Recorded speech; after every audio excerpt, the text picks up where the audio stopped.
Alluvione di maggio che mise in ginocchio diversi comuni, specie nell'Alto Vicentino.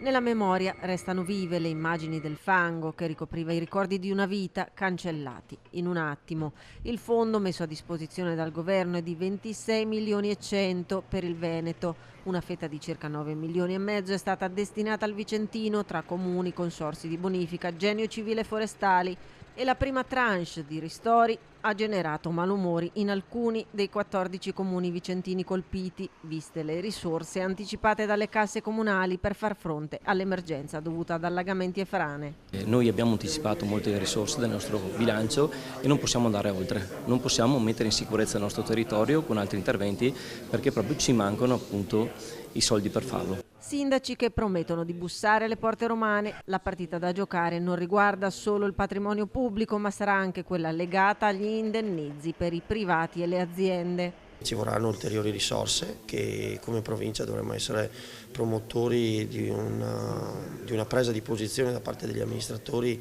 coinvolti da questi eventi che hanno colpito i nostri territori nel maggio scorso, dell'anno scorso, e andare a bussare alle porte del Ministero per chiedere ulteriori risorse a copertura di quei danni che oggi ancora si notano nei nostri territori. Dal tavolo di confronto è emerso che al momento sono in corso le attività per impegnare l'ultima parte del fondo, che ammonta a circa 2 milioni e mezzo. Si sta pertanto facendo una ricognizione di ciò che è stato fatto, delle economie di spesa, di interventi che hanno richiesto meno fondi del previsto. In questo modo le risorse liberate potranno essere destinate a nuovi interventi finora non rientranti nella pregressa distribuzione e di conseguenza ai comuni che hanno ottenuto cifre minori. Tra un paio di settimane saranno, diciamo così, trovate attraverso delle pieghe, sostanzialmente delle economie che sono state, diciamo, fatte rispetto ad altri interventi che in fase di ricognizione speditiva originaria